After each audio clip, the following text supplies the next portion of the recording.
Hi guys, मैं पवन सैनी। तो देखिए, आज हमारा मिशन रहने वाला है आवर मिशन 2024। और मिशन क्या है? फिजिक्स 12। ऐसे इंपॉर्टेंट क्वेश्चंस आपके रहने वाले हैं और मेरी क्लासेस का टाइम भी दिया गया है। तो यहाँ मेरे टॉपिक के आधार पर आप स्टडी अगर जारी करते हैं तो ये ध्यान रखेंगे आप फिजिक्स में जो है अपना जो है परसेंटेज ग्रुप बहुत ही बड़ा कर लेंगे। तो देखिए, ऐसे ऐसे शॉर्ट मेथड्स मैंने अपनाए हैं, इसमें कम समय में ही अपनी प्रिपरेशन को इम्पोर्टेंट बनाएंगे। तो देखिए, हमारा आवर मिशन 2024 आ गया। अब मिशन क्या है? आपके कुछ टॉपिक्स हैं, वो टॉपिक आप क्लियर करेंगे। मैं आपको 100% श्योर करता हूं कि आपकी परसेंटेज हाई फाई रहेगी। तो देखिए, वैद्युत धारा। तो देखिए, डेफिनेशन कहती है वैद्युत आवेश की गति की अवस्था वैद्युत धारा कहलाती है, यानी स्मॉल आई कहलाती है। आवेश की गति की अवस्था वैद्युत धारा कहलाती है। दूसरी डेफिनेशन की अगर बात करते हैं कि किसी परपथ में यदि 1 सेकंड के में आपका आवेश Q उत्पन्न होता है तो हम उसे परपथ की धार यानी वैद्युत धारा कहेंगे। नेक्स्ट चलते हैं, एक परिभाषा और कह सकते हैं कि किसी वैद्युत परपथ में आवेश प्रवाह की दर वैद्युत धारा कहलाती है। अगर इसकी बात करते हैं सूत्र की, तो यहाँ वैद्युत धारा बराबर होता है आपका आवेश बटे समय। तो देखिए, यहाँ मात्रक की बात करते हैं तो मात्रक से पहले आप देखेंगे इसका फॉर्मूला क्या बनेगा। देखिए, वैद्युत धारा जो होती है हमारी आई से दिखाएंगे। आवेश की बात करते हैं ये आपका स्मॉल q होगा, और समय की बात करते हैं तो ये आपका स्मॉल t हो गया। आवेश को नापने की बात है अगर हम कूलाम में नापते हैं, और बात आती है समय तो इसे हम सेकंड में नापते हैं। इसलिए वैद्युत धारा का जो हमारा मात्रक हो जाता है कूलाम प्रति सेकंड, जिसे एक हम नया नाम देते हैं एम्पियर। एक नॉट इम्पोर्टेंट में आपको याद रखना है कि 1 एम्पियर जो होने वाला है 6.25 गुणा 10⁸ इलेक्ट्रॉन प्रति सेकंड। ये हमारा इसका नोट में वेरी इंपॉर्टेंट रखने वाला है।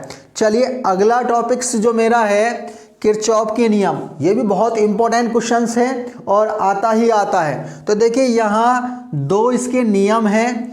पहले नियम की अगर बात करते हैं तो वो हमारा है प्रथम नियम, जिसे हम कह देते हैं संधि नियम। और वो नियम आपका होता है कि किसी भी वैद्युत परपथ में, देखिए यहाँ किसी भी वैद्युत परपथ में किसी भी संधि पर अगर मिलने वाली सारी धाराएं हैं उनका बीजगणितीय योग 0 होता है। यानी सारी धाराओं को अगर संधि वाली को हम मिलाते हैं तो वहाँ उनका जो सम है वो 0 होता है। एक फिगर के माध्यम से समझ लेते हैं, एक एग्जाम्पल है। तो देखिए, यहाँ ये जो तार हैं आपके लिए मैंने 6 तार लिए हैं, 1 2 3 4 5 6। इन तारों में जो बहने वाली धाराएं हैं I1 I2 I3 I4 I5 एवं I6 हैं। एक बात आपको ध्यान रखनी है, जैसे संधि की ओर धाराएं आएंगी तो वो धनात्मक रहने वाली हैं, और जो संधि से दूर जाएंगी वो आपकी ऋणात्मक होने वाली हैं। तो देखिए, मैंने यहाँ साइन भी लगा दिया है। इस प्रकार का ये वाला जो रूप है ये संधि की ओर आने वाला है। यहाँ ये दूसरे तार में भी संधि की ओर आने वाला है। थर्ड तार की बात करते हैं तो ये भी आपका संधि की ओर आने वाला है। आगे देखते हैं तो ये वाला पोर्शन जैसे तार 4 है तो वहाँ ये संधि से दूर जा रहा है, और I5 में देखते हैं तो यहाँ भी आपका संधि से दूर है, और लास्ट जो I6 तार है वहाँ भी संधि से दूर जा रहा है।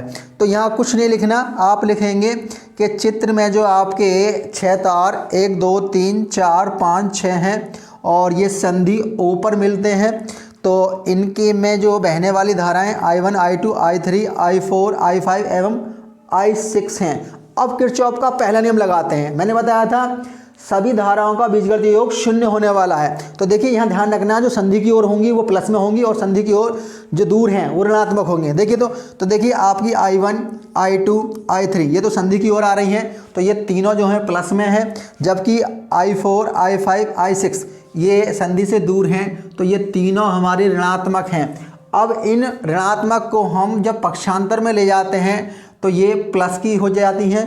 तो इसका मतलब हमारा बनता है I1 plus I2 plus I3 बराबर I4 plus I5 plus I6।